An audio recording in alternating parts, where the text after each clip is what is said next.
Merrimack TV is committed to our community. From gavel-to-gavel coverage of town and school board meetings, to updates on town services and projects, we aim to keep you connected. Good morning, I'm Kyle Fox, Public Works Director for the town of Merrimack. Hi, I'm Diane Trippett. I'm the town clerk tax collector for the town of Merrimack. I'm Captain Matt Tarleton with the Merrimack, New Hampshire Police Department. And keep the public informed of every motion. All those in favor signify by saying aye. Aye. And many moments, so you can be confident that we're here for you. Thanks for watching. Stay connected. Follow Merrimack TV on Facebook.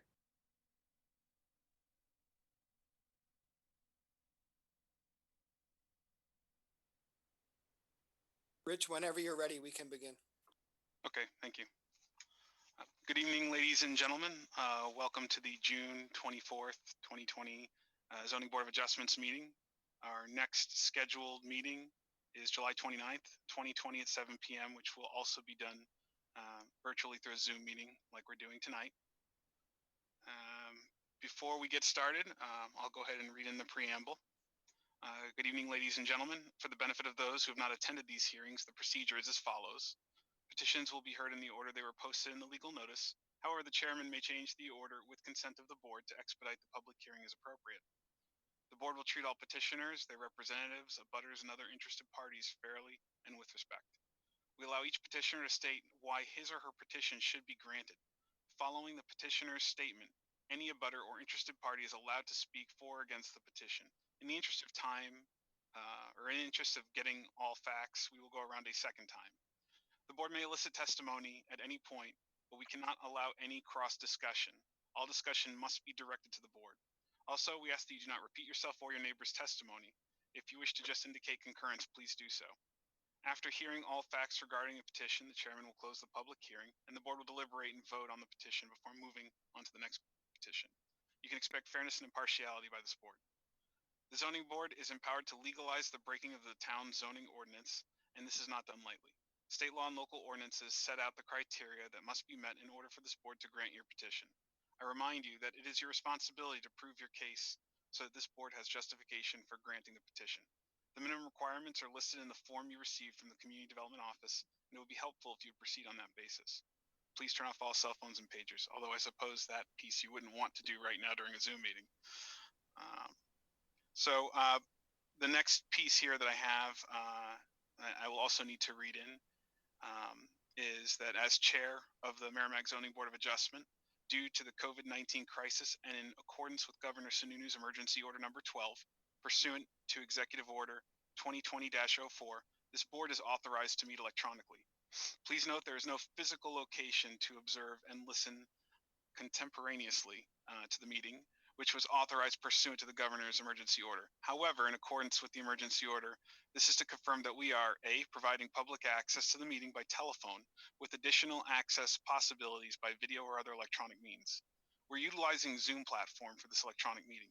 All members of the board have the ability to communicate contemporaneously during this meeting through the Zoom platform, and public has access to contemporaneously listen and, if necessary, participate in this meeting through dialing either of the following phone numbers. The first one is 312-626-6799 or 1-929-205-6099 with meeting ID 935-9946-2987. The meeting may also be viewed on Merrimack TV Channel 20 or Merrimack TV Facebook Live page, which would be facebook.com/MerrimackTV. And B, providing public notice of the necessary information for accessing the meeting. We previously gave notice to the public of how to access the meeting using Zoom, and instructions are provided in the meeting agenda posted on the Town of Merrimack's website at www.merrimacknh.gov/zoning-board. C, providing a mechanism for the public to alert the public body during the meeting if there are problems with access. If anyone has a problem with access, please email rprice@merrimacknh.gov. D, adjourning the meeting if the public is unable to access the meeting. In the event the public is unable to access the meeting, we will adjourn the meeting and have it rescheduled at that time. Please note that all votes that are taken during this meeting shall be done by roll call vote. So what we'll do is we'll start by taking a roll call attendance when each member states their presence. Also, please state whether there is anyone in the room with you during this meeting, which is required under the right to know law. So my name is Rich Conescu. I'm the chairman of the zoning board, and there is nobody in the room with me. Kathy? Oh, you are muted.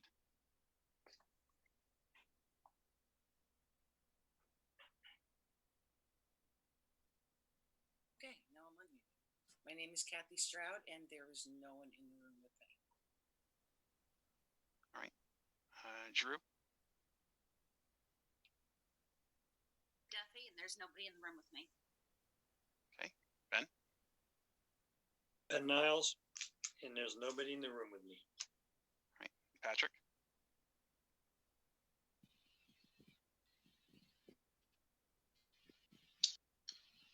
Patrick Dwyer, and there's nobody in the room with me.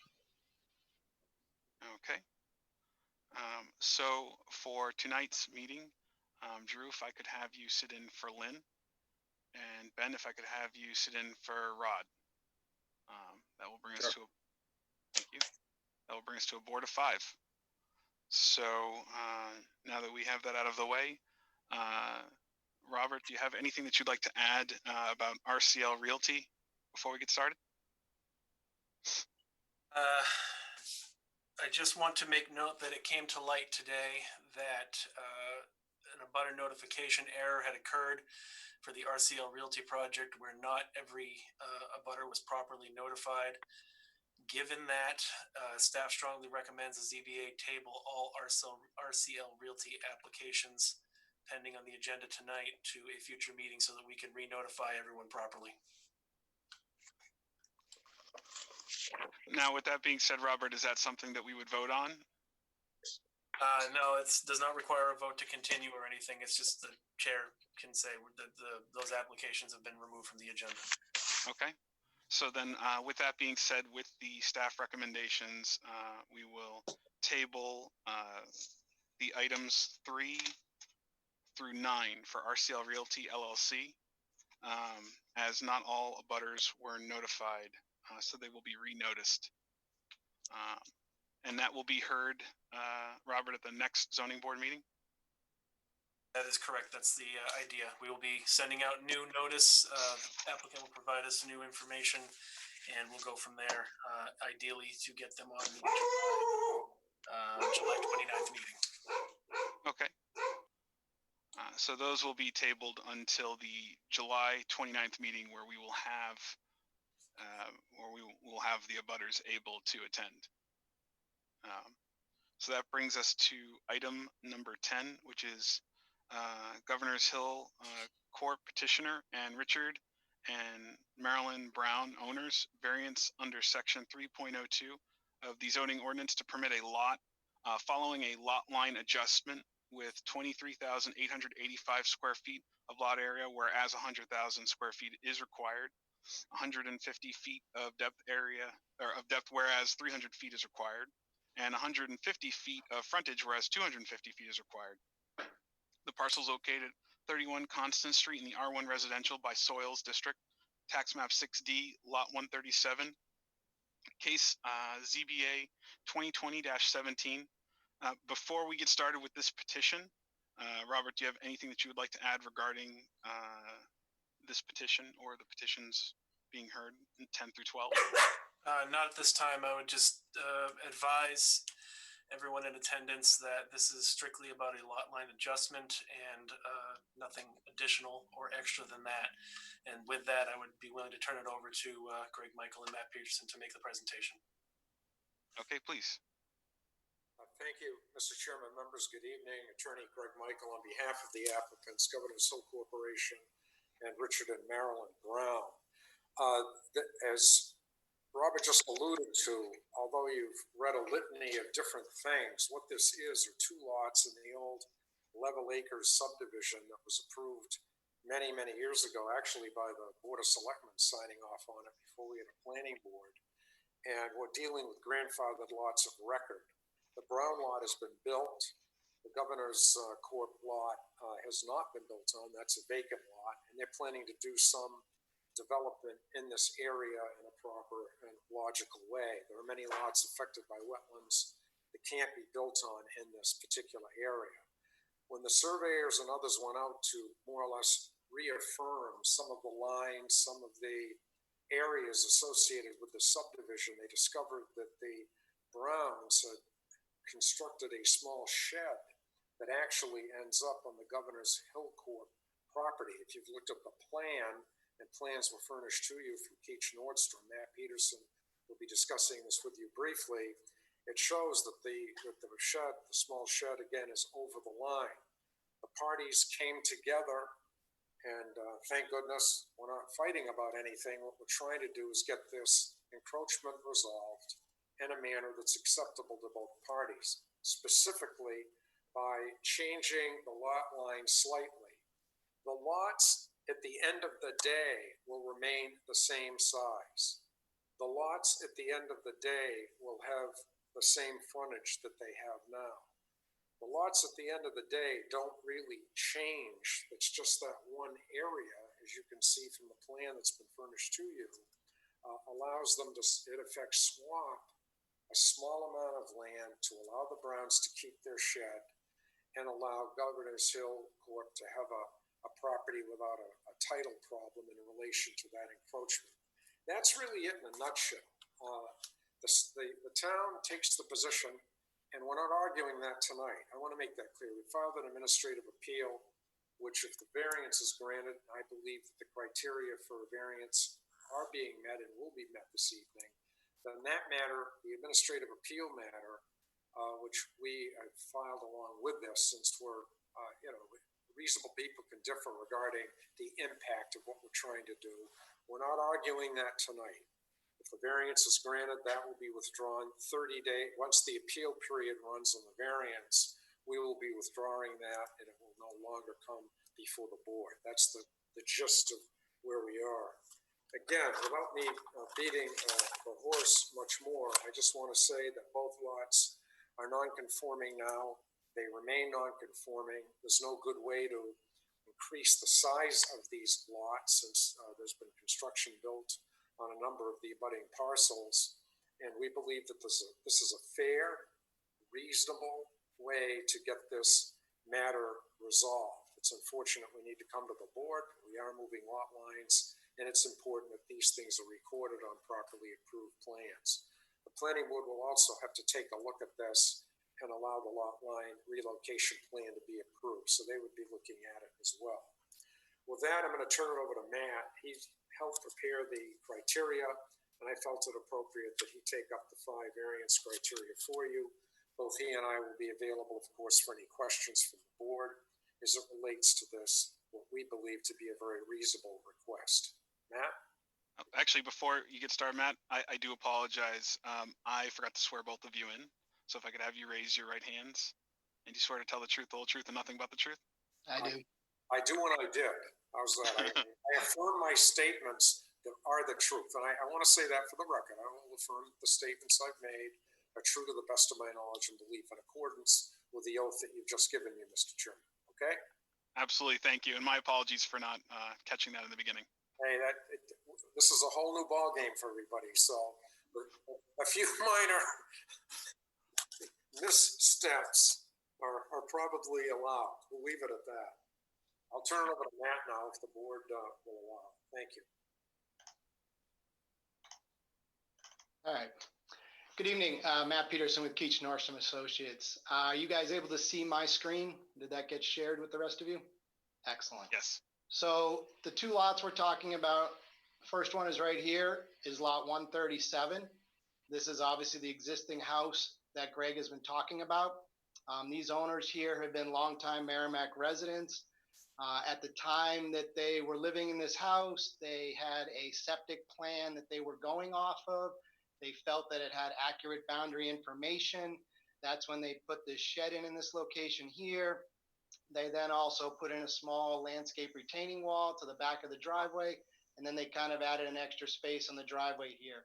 Again, the gentleman wasn't doing anything he thought was illegal. He had a plan that he thought he was following back then. So he moved it forward with that.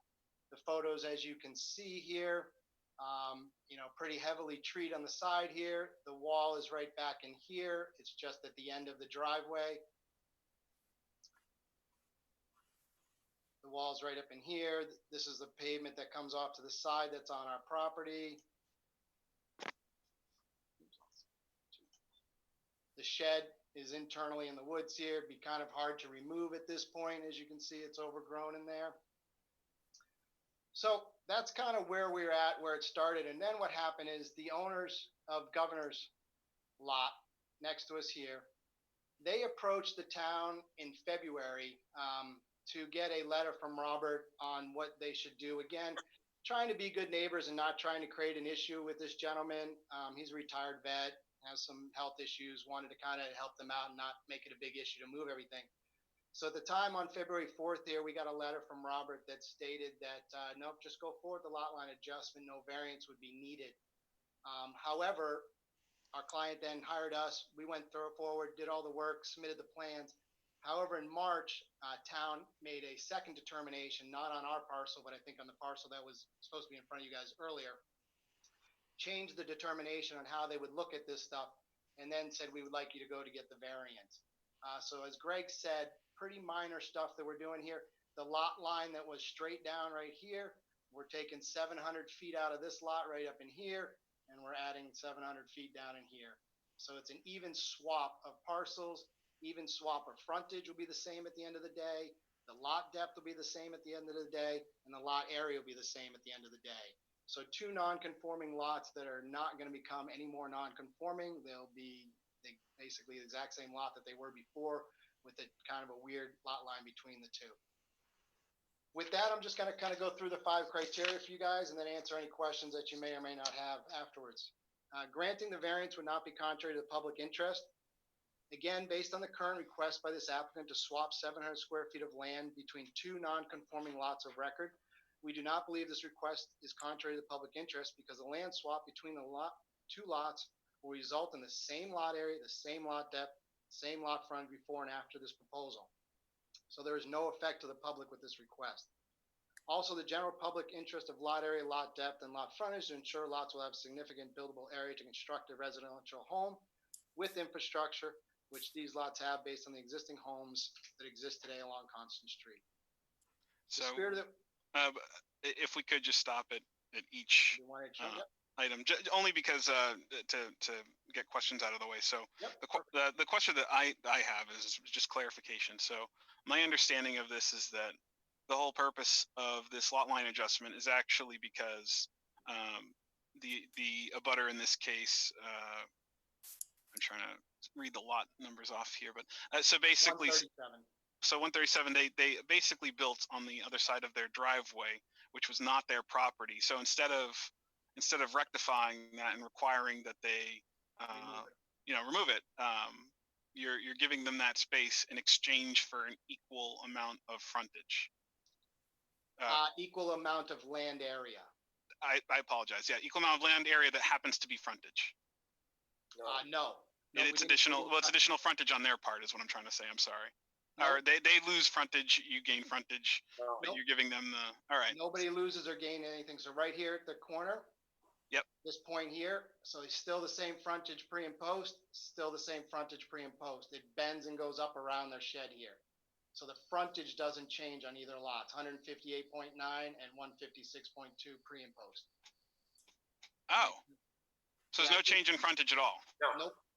Okay, and it's just a movement of the line to allow them to keep what they have. Correct. Okay.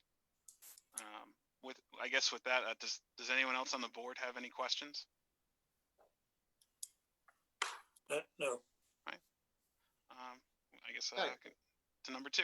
On to number 2, the spirit of the ordinance is observed because the applicant feels that the spirit of the ordinance would be observed with the granting their variance, and that the proposed new lots would have the same lot area, lot depth, lot frontage before and after the lot line adjustment, which ensures consistency, lot areas, lot depth, lot frontage in the area of this proposed application, which would be in the spirit of the ordinance. All right. Any questions from the board? All right, number 3. Granting the variance would do substantial justice. By allowing the applicant to swap 700 square feet of land between the two lots, there would be no injury to the public if the variance were granted, and there's no gain to the public if the variance is denied.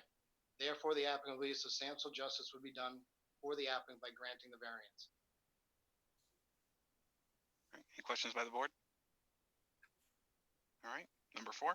For the following reasons, the values of the surrounding properties will not be diminished. Again, the applicant requesting to allow to swap 700 square feet of land between two non-conforming lots of record, and as such, we cannot find any reason that creating two new lots with the same lot area, lot depth, and lot front before and after this lot line adjustment would have any effect on surrounding property values. Again, because nothing will be different if the applicant is approved.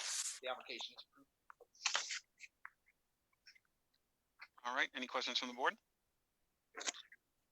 And then number 5, no fair and substantial relationship exists between the general public purpose of the ordinance provisions and the specific application of that provision to the property because there's no fair and substantial relationship between the general public purpose of the zoning ordinance, lot area, lot depth, and lot frontage because all three will be the exact same before and after the proposed lot line adjustment.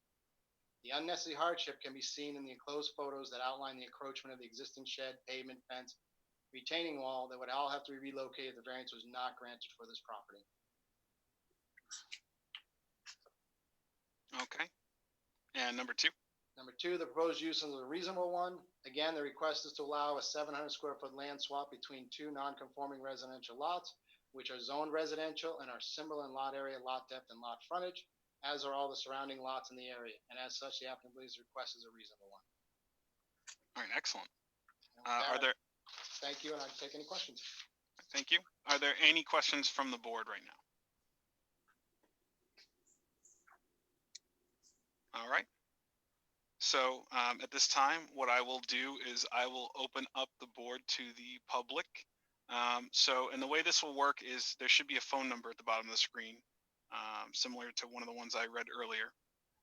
And what you'll want to do is dial in, and if you're calling in favor, when I ask for those calling in favor, you want to hit *9 to put your hand up. And likewise, when I ask for anyone who's calling opposed, that would be when you'd want to hit *9 to let me know that you're looking to speak in opposition of the specifically lot line adjustment that we're talking about right now. So with that being said, is there anyone who is dialed in that is looking to speak in favor? That would like to hit *9 to speak in favor of the lot line adjustment. All right. Is there anyone that would like to speak against specifically the lot line adjustment matter that we're looking at tonight? You can press *9 at this point.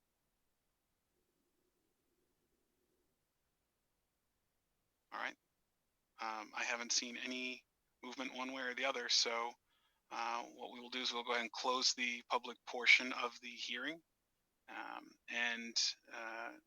Do I hear a motion, or is there any discussion across the board at this time?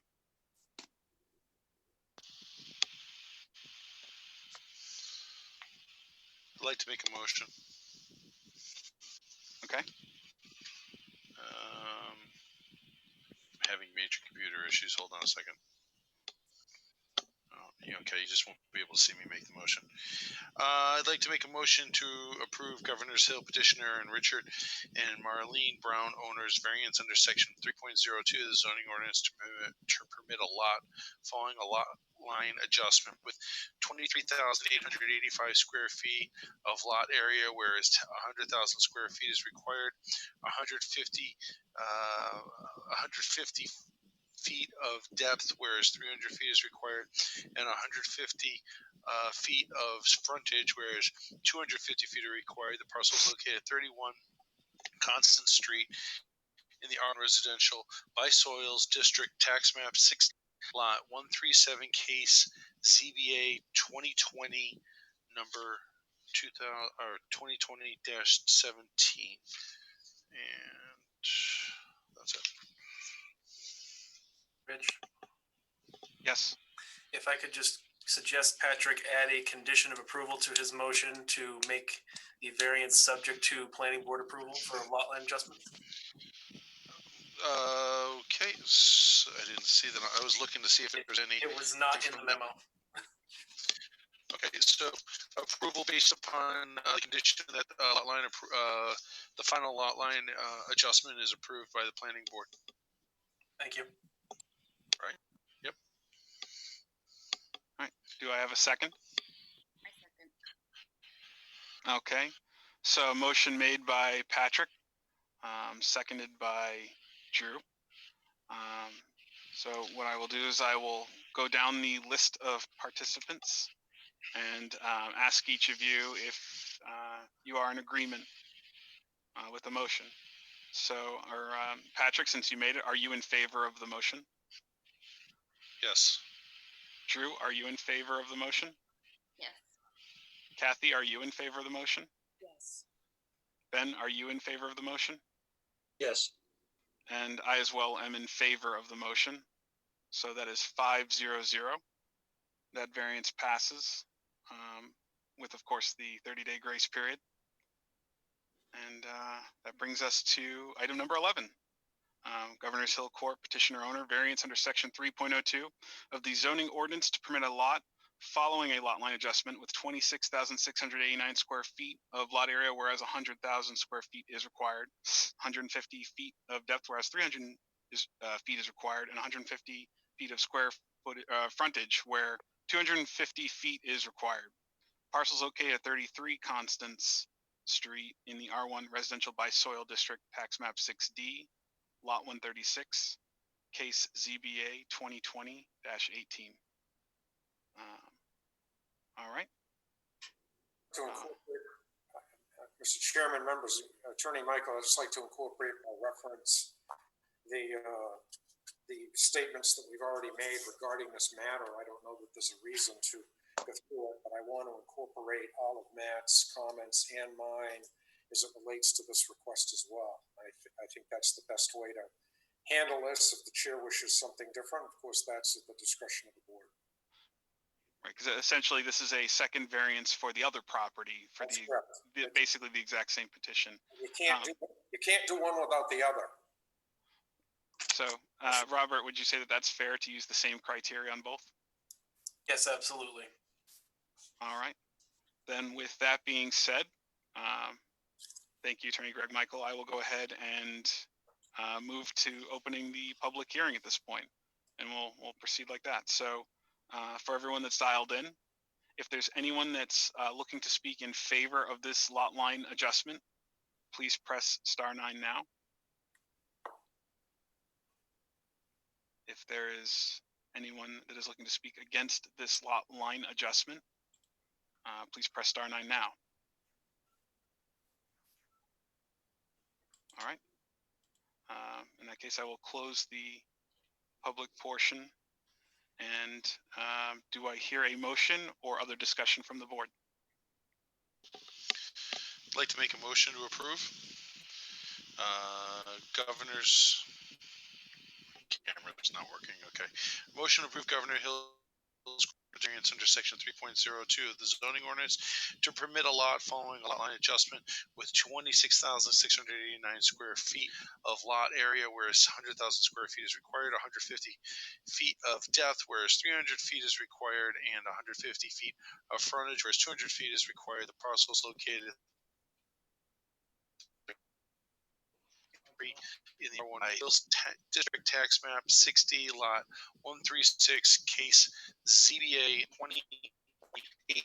And Robert, I'm assuming we're going to also go with this is contingent upon planning board's approval of the new Lot line adjustment. Lot lines. Yes, correct. Lot line adjustments. Okay. I'll second. All right. Was that seconded by Kathy? Yes. All right.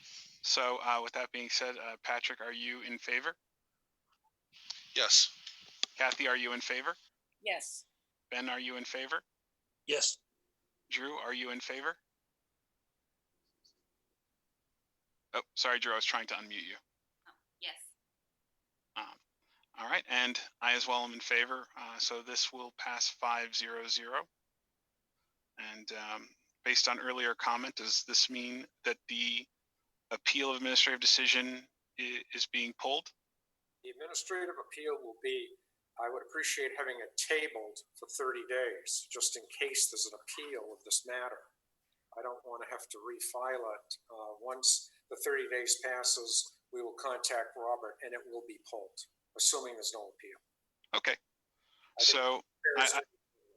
I think that's a fair request. So what we will do is we will table item 12, Governor's Hill Corp. Petitioner and Richard and Marilyn Brown and Governor's Hill Corp. Owners, the appeal of administrative decision that determined pre-existing non-conforming lots of record are required to conform to current zoning requirements upon the modification of the lot following a lot line adjustment, even though such adjustments would result in no change to the lot's area, depth, or frontage.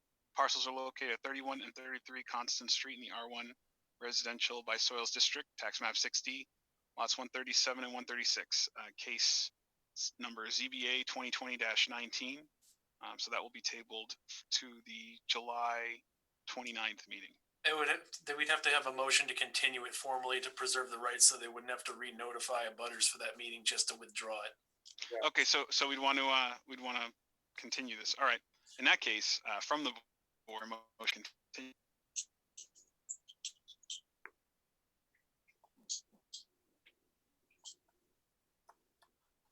Would anyone like to make a motion to continue?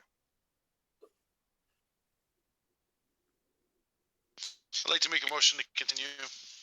Governor's Hill Corp. Petitioner Richard and Marlene Brown and Governor's Hill Corp. Owners, appeal of administrative decision that determined pre-existing non-conforming lots of record are required to conform to current zoning requirements upon the modification of the following, allowing an adjustment even though such adjustments result in no change to the lot's area, depth, or frontage. The parcels are located at 3132 Constant Street in the R1 Residential by Soils District, tax map 60, lots 137 and 136, case number ZBA 2020-19.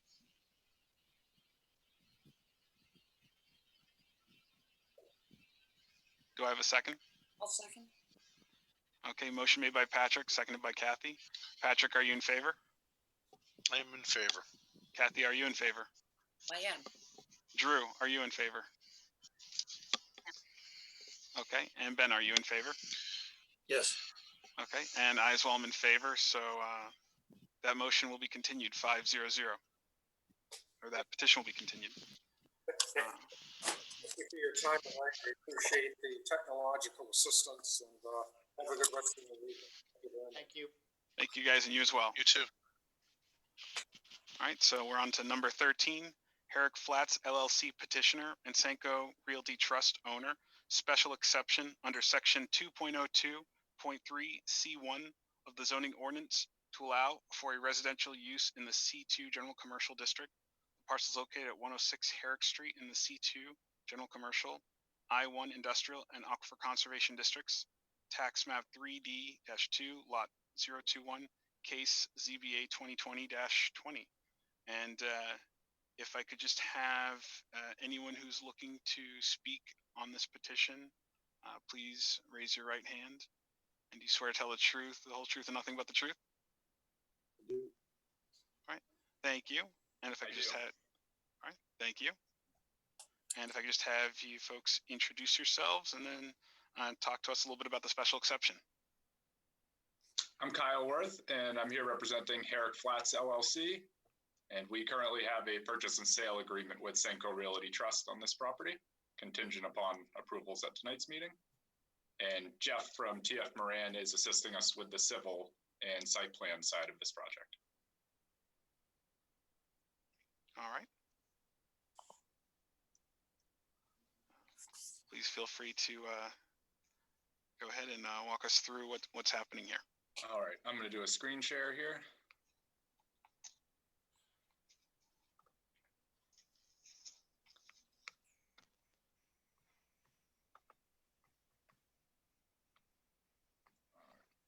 So our request is for a special exception to use land that is located within the C2 General Commercial District for residential use. Section 202.3, to do so, we have to get the special exemption for residential use. We need to provide that it finds that all of the following conditions are met. So I'll hit all 4 of these conditions in the next 4 slides. Number 1, the site, the specific site's an appropriate location for such use or uses in terms of overall community development. Currently, as you can see in this picture, we've got 10 residential buildings, 2 auto repair businesses, and 1 vacant office building currently on Herrick and King Street. So there already is a mixed use in the neighborhood. And within about a quarter mile of 106 Herrick Street, there's hundreds of residences, dozens of businesses, restaurants.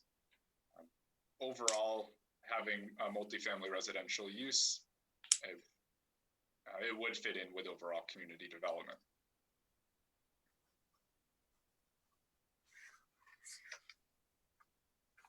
And should I stop for questions in between each one of these 4? I apologize. Yes, please. So with that being said, are there any questions from the board over this? All right. Please proceed to B. The use as developed will not adversely affect the neighborhood. So as you can see, the portion highlighted in yellow is the property itself.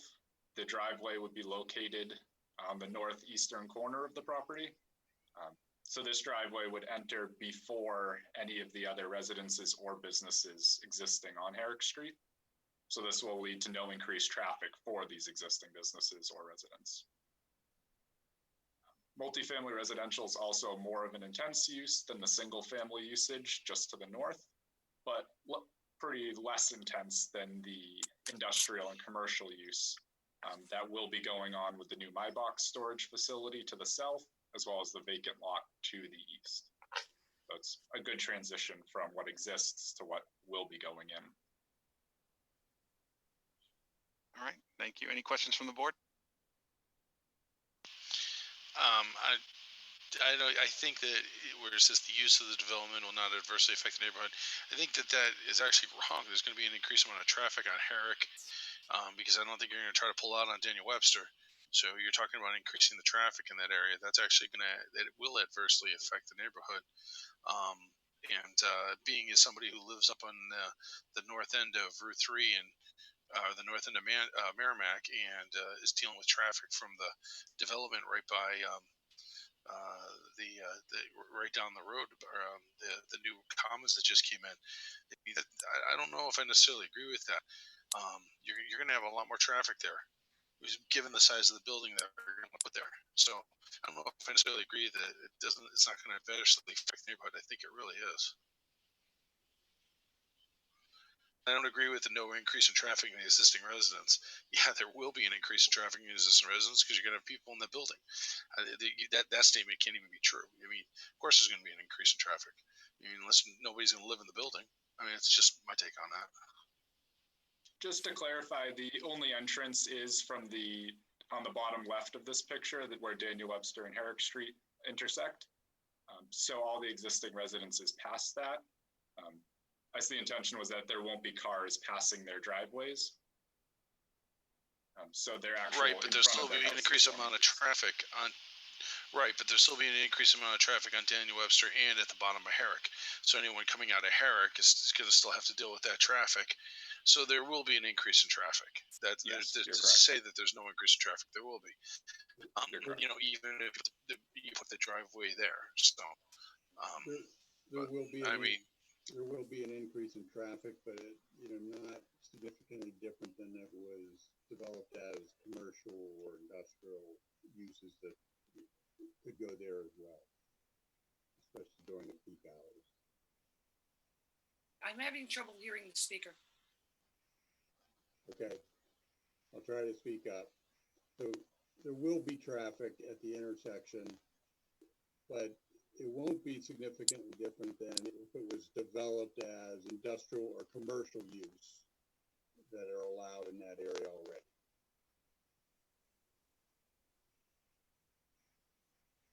I understand what you're saying. I don't necessarily agree with what you're saying. I think that depending on what was put in there, as far as industrial or commercial use, I mean, and I don't want to go tit for tat on this, but I can tell you that I don't agree with you, because you're talking about traffic that's going to be going in and out of there, because it's residents on the weekend. At least if it was commercial or industrial, you probably aren't going to have that traffic on the weekend. But I don't want to go tit for tat. I just don't the whole increased traffic and using the traffic argument for this. I don't think that really flies. Can I make a comment too? I share a concern about the traffic because DW Highway corridor is already overly congested, and the traffic exceeds the capacity of the roadway. And so what we're proposing, we're going to add another 80 or 100 cars per day, morning and evening, to the rush hour traffic. It doesn't make sense when you look at the congestion that exists from the interchange all the ways up to Reese Ferry Market and beyond. We're already dealing with too much traffic in town, and we're proposing to add a lot more. And as with any development, the traffic study would have to be provided, and any mitigation necessary for the intersection or DW Highway would be part of that as part of the planning board process. Yeah, I would also second that and say that I guess it's kind of tough because yes, the traffic piece would be handled by planning board. I think what Patrick's biggest concern here though is that it's not really the opinion is that it's not necessarily a factual statement that there's no increase in traffic if it's going to be tying up the intersection, because in theory you still have cars that could be waiting a little bit longer to pull out. I don't know that the traffic I don't know that there would be an increase in traffic, and if it would really be any significance. However, I think the concern here is just with the wording for the second point. And the wording First of all, the wording was supposed to be that there was no increase in traffic going by the existing uses to the north, because they would be in and out of our site. But yes, there is an increase in traffic, and it would have to be mitigated as part of the planning process. By the way, the ZBA can order a traffic study. But isn't that a planning board? It can also be a ZBA thing as well. Just to clarify, the ZBA has the right to request whatever professional studies it wants in order to get the information it needs to adequately make a decision. But then the question is does traffic become a consideration for the zoning board? Because isn't that a planning board? It is primarily, yes, it is a planning board function. However, it could potentially fall under ZBA in this case due to the wording of the criteria. Okay, I see what you're saying. So because I'm sorry? So later on, one of the other slides mentions what the other proposed uses have been, such as a 60-unit hotel that was approved and a 2-story office building sharing the same footprint. And it was estimated that overall traffic would be somewhat similar compared to what the commercial uses that have been previously proposed were. Okay, so previously somebody had a request for a hotel in this particular lot? I believe it was approved in 1988, and then it never came to fruition because another hotel in town was built right before they started this one. I see, okay. And I'll actually share the plans on one of the first slides coming up for the hotel. Okay. So I guess before we move forward, are there any other questions or comments from the board regarding B, the second item in the ordinance? Question I have, and I'm not sure if it belongs with the ZBA or with the planning board, is we have an area that's zoned for basically 2 residential units, and if we were to approve this tonight, would that then set a precedent that you can put 40, almost 40 units to the acre or something, a multifamily construct or building? Is that an issue that is a precedent before the planning board or before the zoning board? No action of the zoning board can set a precedent by nature of the fact that everything they do is case by case basis on a lot by lot basis. So you don't have to worry about setting a precedent with any action you take. Okay. Okay, any further comment from the board? All right, so we can move on to C. C, there'll be no nuisance or serious hazards to vehicles or pedestrians. The proposed driveway location, again, it's going to connect, it makes it so people entering onto DW connect where the existing Herrick Street intersection already exists.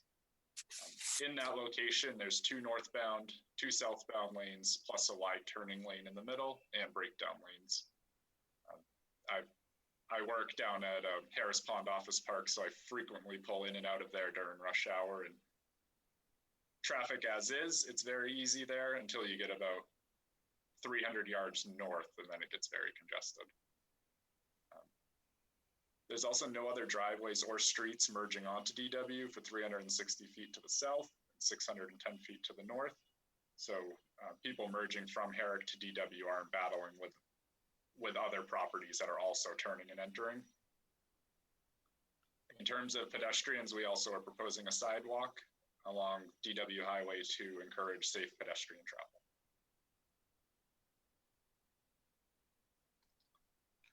Any questions? All right. Any questions from the board? Ben, you're muted. I'm sorry, the multifamily building. What is the unit configuration? One bedroom apartments, 2 bedroom? It's 32 studios and 12 2-bedrooms. They're fairly larger studios. They're 540 square feet each. The intention of that is so there's not tons of cars, so that there's not tons of children being added to the schools, to have the lowest impact we can on the town. Is why we chose that unit mix.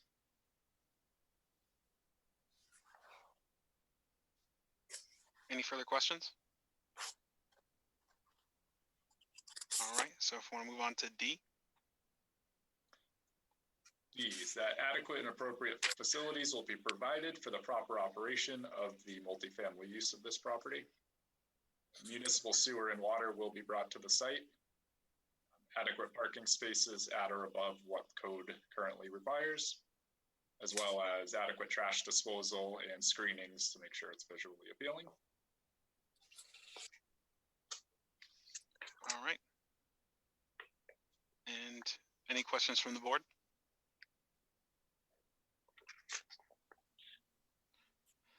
All right. So got a couple other slides that are just kind of supplementary. Okay. Kind of mentioning to use this property for its highest and best use. The current C2 zoning, my justification for why that does not allow for highest and best use is that the property's been on the market and at a reasonable price for over 2 years now. And it currently sits, it's 20 feet below Daniel Webster Highway. So the impression that the seller has got is that most of the commercial uses have felt it's got too poor visibility for a retail setting and too small for a large industrial setting.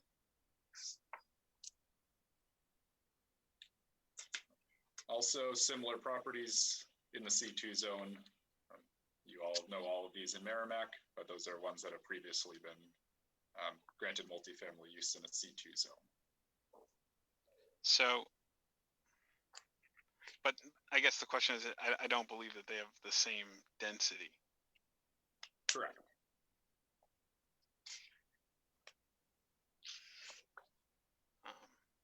I know our next, the next meeting or next issue we'll be talking about is the density variance as well. Okay. So with that being said, are there any questions from the board or comments?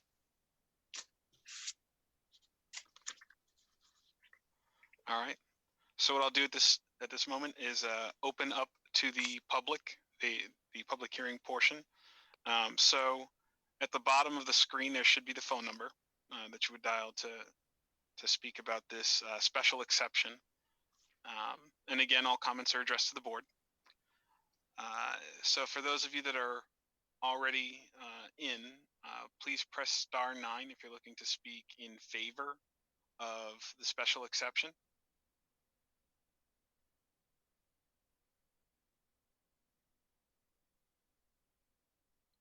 All right, and now please press *9 if you're looking to speak against this special exception. All right, so we have one caller that's looking to speak against, which is the number ending in 571. So I'm going to go ahead and unmute you. If I could just have you do me a favor and state your name and your address for the record. My name is Nathaniel Durgan. My home address is 4 Victoria Drive in Nashua, New Hampshire. Okay. Can you hear me okay? Yes, we can. And if you could, we can't see you. However, please raise your right hand. And do you swear to tell the truth, the whole truth, and nothing but the truth? I do. All right. Thank you. All right. Please feel free to share your statements. I'm opposed to this plan.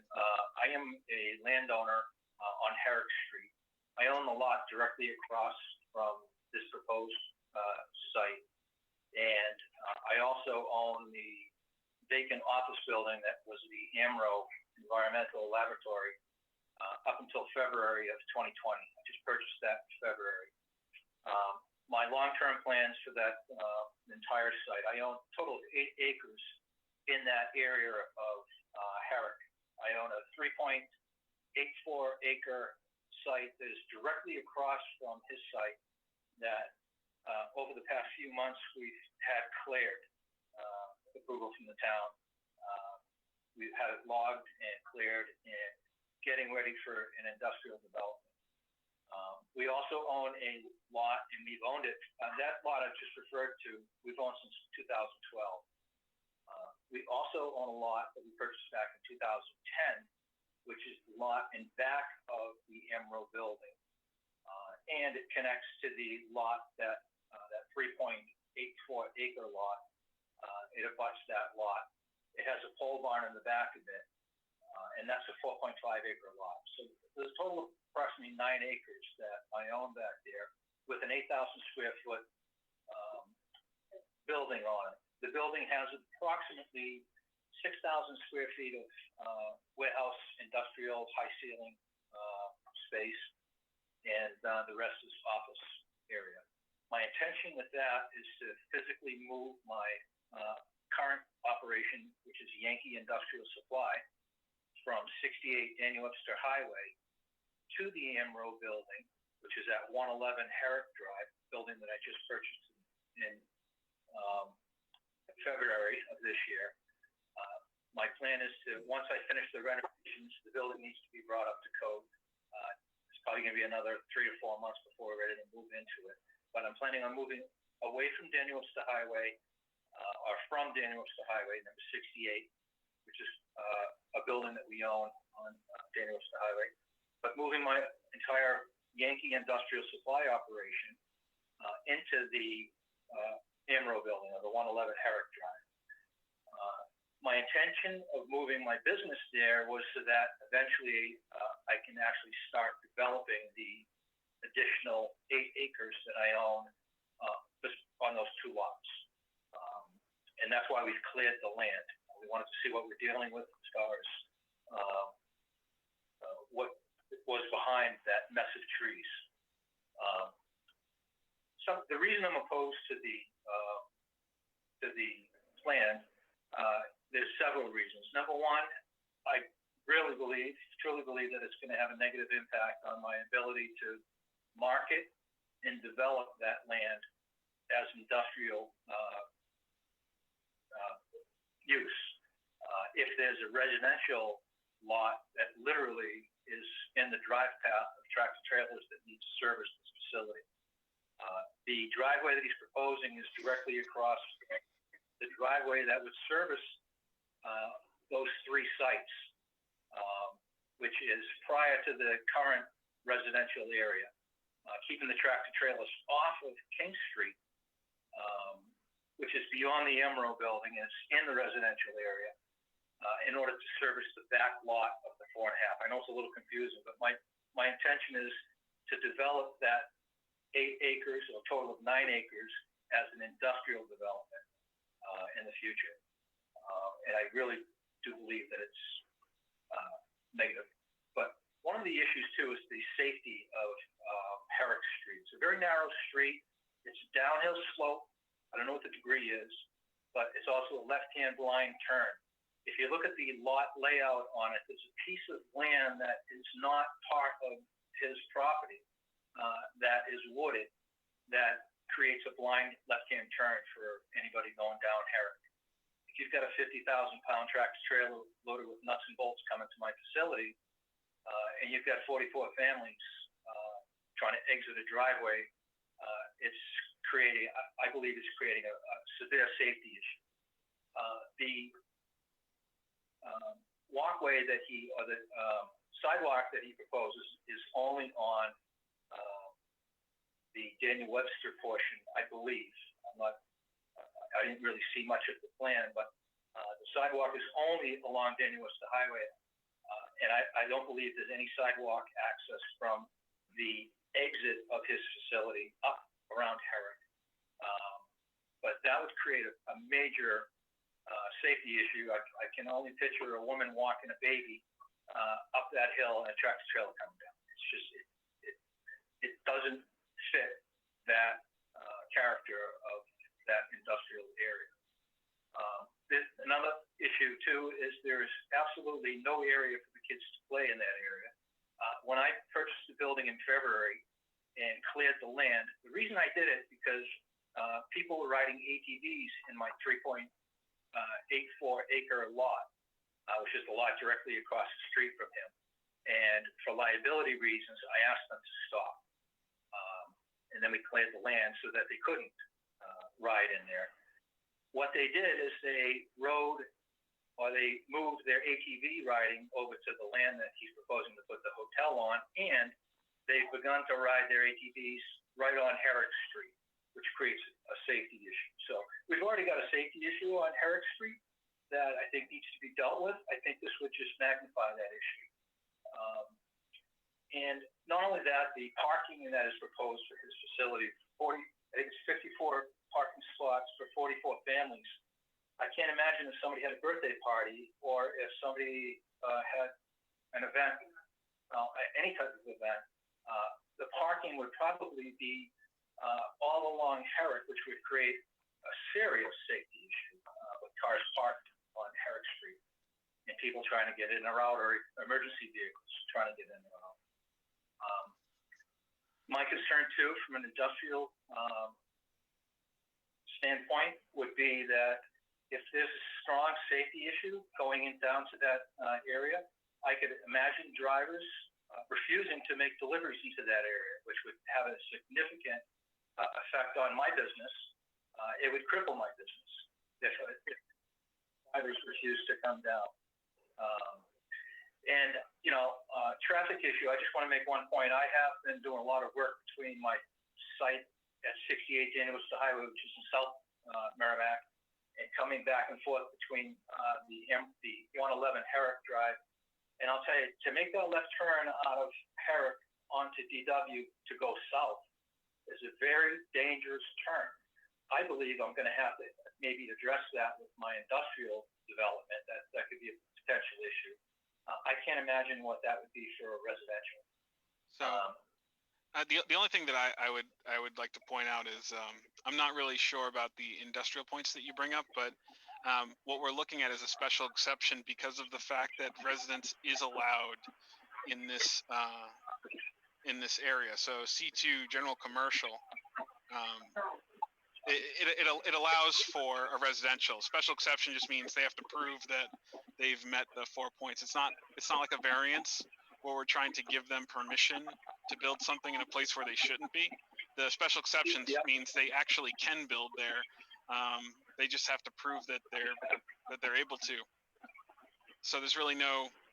For us, we're just trying to make sure that they're doing their due diligence, as opposed to a variance. If they were trying to move, an apartment building into a purely industrial area, then of course it would be a different conversation. Well, I understand what you're saying, but I think my concern is where their use is allowed. I'd be concerned because honestly, if there is a person walking their child up the road in an area that is allowed to be used as residential, I'd be more concerned about, why there would be a truck that would potentially put that person in danger more so than the person that's allowed to be on that road. So, and I know we're kind of going down a rabbit hole with this, but I guess my main point was that in this case with the special exception, that's an allowed use. So, even if it has a negative effect on the rest of the neighborhood, and that it would. There's space optics in the back there that would be affected by this. Trucks need to go.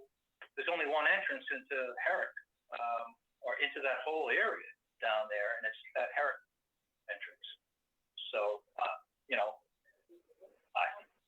I've spent a lot of money over the past 10 years purchasing land and purchasing buildings, and I believe it would have a very negative effect on my ability to do anything down there.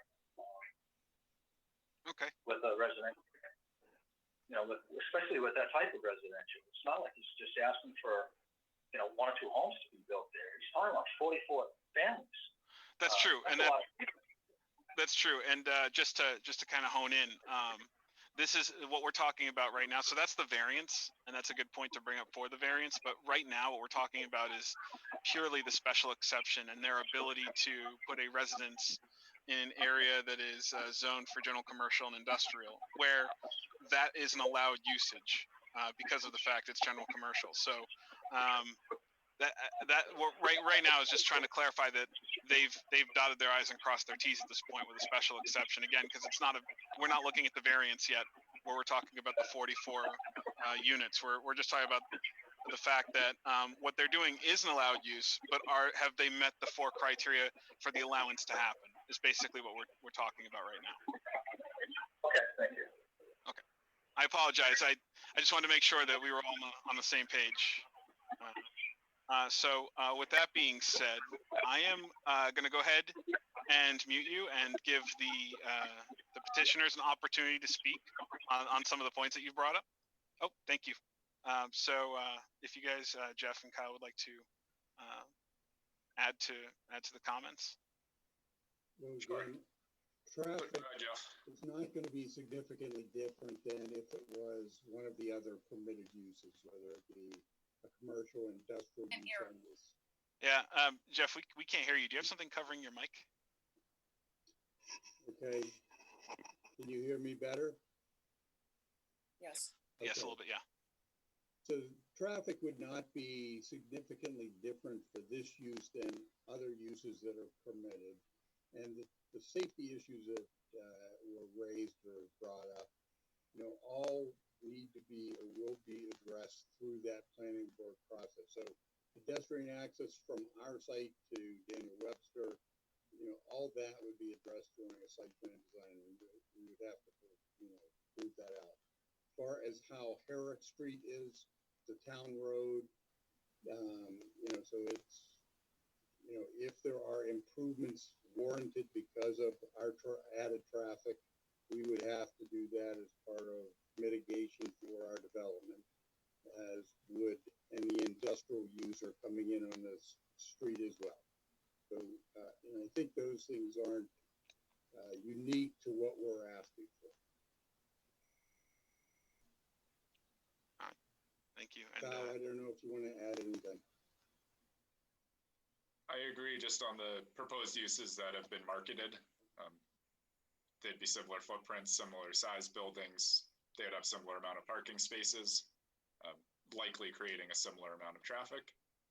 And and there already are the residential uses with kids playing in the neighborhood as it is. I can see every time I drive down there, there's kids riding bikes and scooters. So that's kind of already something that exists, and it's not going to solely change based on us using this as a residential lot. Thank you. And with that, is there anyone else on the phone that would like to speak against the special exception case? If you are looking to speak against this, please press *9.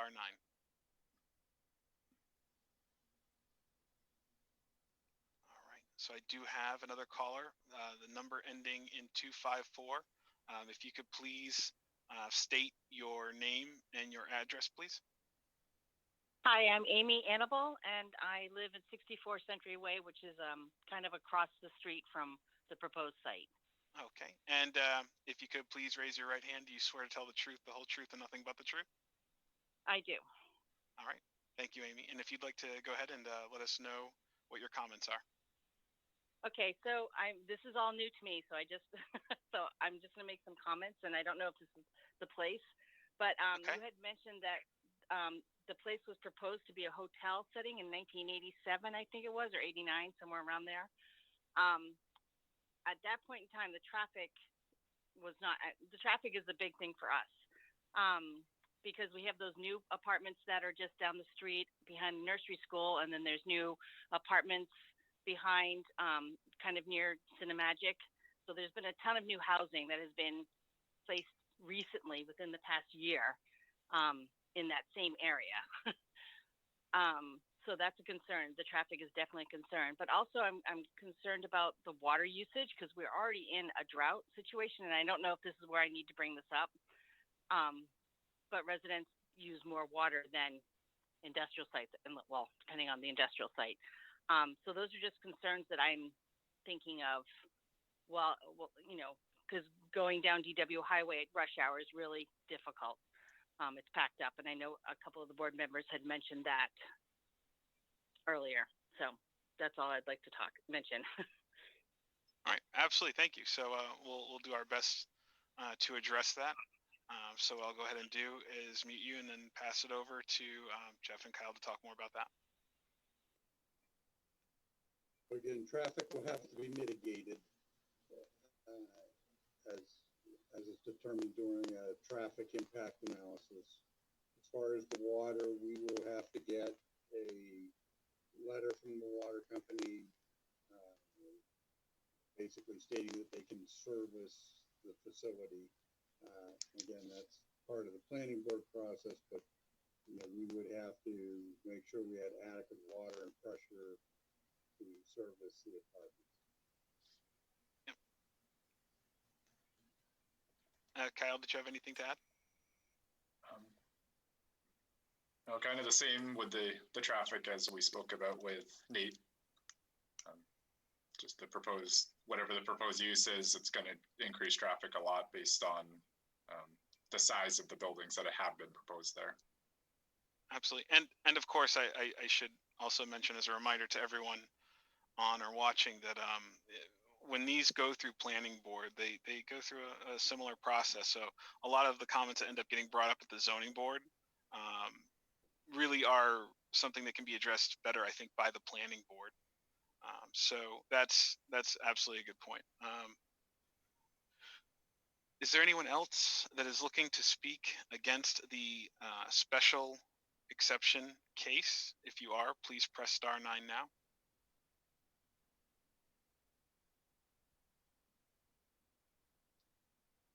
All right. It seems that no one is looking to speak against this. So what I'm going to go ahead and do is close the public portion of this. And do we have a motion or anything to discuss regarding the special exception across the board?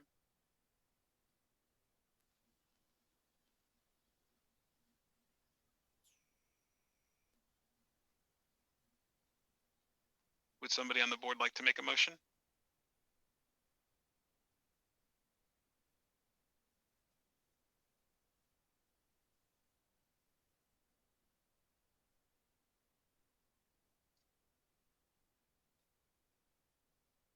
All right. jump in? Okay, Kathy. Because I see no reason to stop this in its tracks at this time, I am going to make a motion that Herrick's Flats LLC and Sanko Realty Trust be granted special exemption under the Section 2.02.3C1 of the zoning ordinance to allow for residential use in the C2 General Commercial District. This parcel is located at 106 Herrick Street in the C2 General Commercial 1 Industrial and Aquifer Conservation Districts, tax maps 3D-2, lot 021, case number ZBA 2020-20. Okay. Do I hear a second?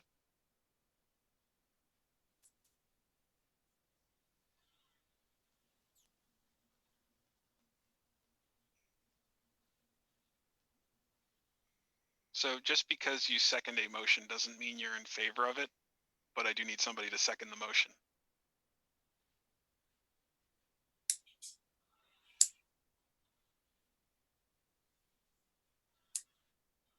Anybody?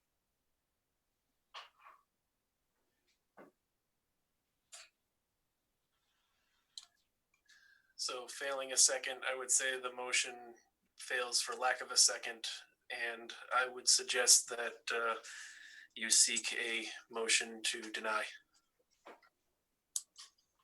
All right. Thank you for that, Robert. In that case, where we don't have a second, that motion has failed. Do we have a motion to deny the special exception?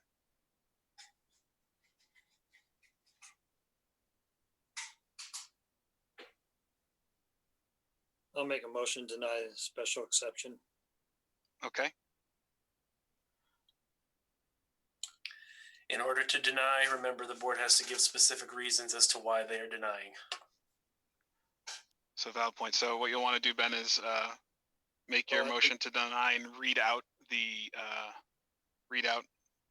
item 13, and then state which of the criteria that they have failed to meet. Or Patrick, we haven't heard you this because I seconded it in favor. My computer is crap right now. I'm sorry, guys. Excuse my language. I've literally been fighting issues with this all night. I'm about ready to log off and just bail out, but I seconded the motion to approve. Okay. I apologize. Then we'll go back. Due to technical difficulties, we will carry forward the original motion. So what I will do is, Kathy, are you in favor? Yes. Patrick, are you in favor? I abstain. You abstain? Yes. Ben, are you in favor? No. Drew, are you in favor? I abstain. I am in favor. So the motion is 2 in favor, 2 abstain, 1 against. So with that being said, the motion fails. So what I will now need is a motion to deny the special exception. So if you'd like to continue, Ben, you can, unless somebody else, either Drew or Patrick, would like to make a motion to deny. So it's on me? Yes. Okay. Okay, make a motion to deny the petition by Herrick Flats LLC and Sanko Realty Trust for a special exception under section 2.02.3 C1 of the zoning ordinance to allow for residential use in a C2 General Commercial District. Parcel is located at 106 Herrick Street in C2 General Commercial, I1 Industrial, Aquifer Conservation Districts, tax map 3D-2, lot 021, case number ZBA 2020-20. Do I hear a second to this motion?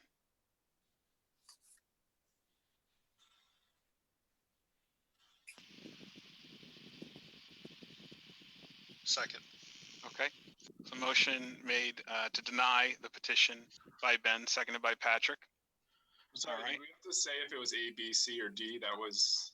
Oh, I apologize, Kyle. Yes. So Ben, what you'll want to do is also state which of the criteria was not met properly, or your reason for the denial of the special exception. Thank you. Okay, Thank you. so I believe that the criteria that is of concern and doesn't get fully addressed is the item B, adversely impacting the neighborhood, and C, hazard vehicles and pedestrians. Okay. So is that satisfactory, Robert? Yes.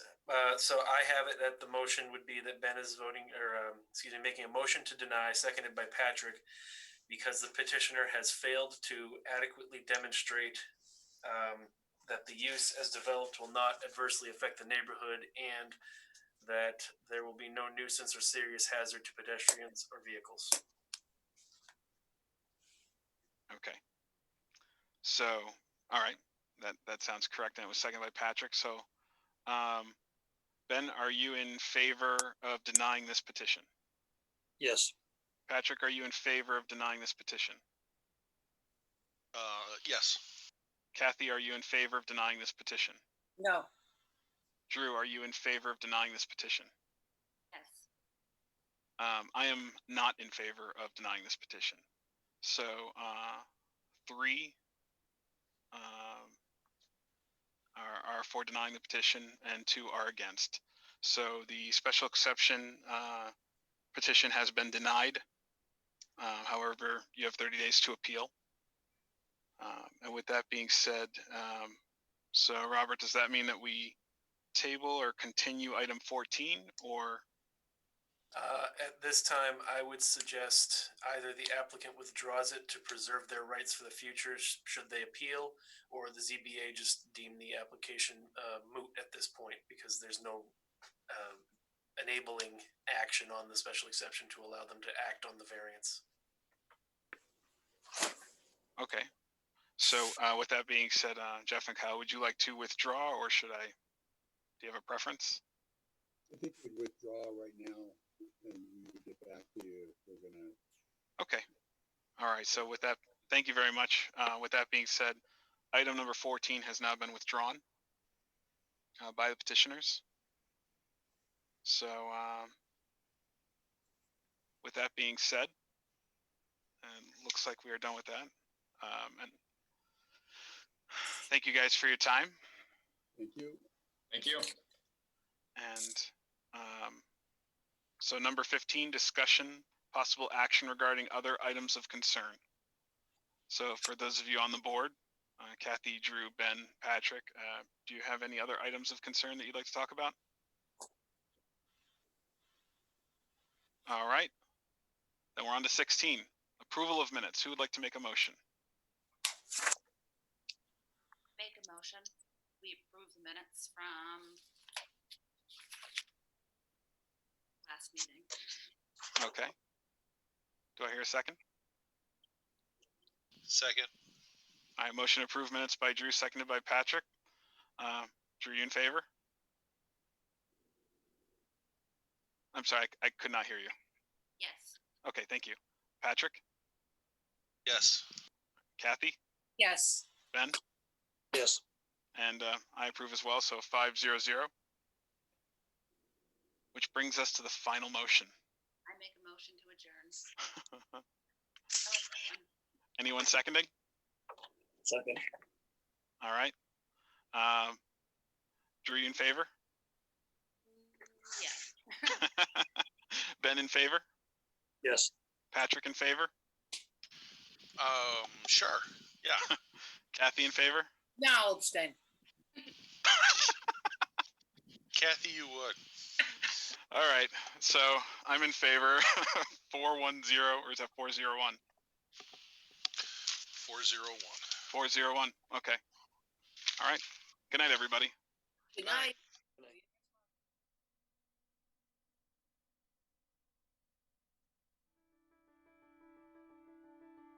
Merrimack TV is committed to our community. From gavel-to-gavel coverage of town and school board meetings to updates on town services and projects, we aim to keep you connected. Good morning, I'm Kyle Fox, Public Works Director for the town of Merrimack. Hi, I'm Diane Trippett. I'm the town clerk tax collector for the town of Merrimack. I'm Captain Matt Tarleton with the Merrimack, New Hampshire Police Department. And keep the public informed of every motion. All those in favor signify by saying aye. Aye. And many moments, so you can be confident that we're here for you. Thanks for watching. Stay connected. Follow Merrimack TV on Facebook.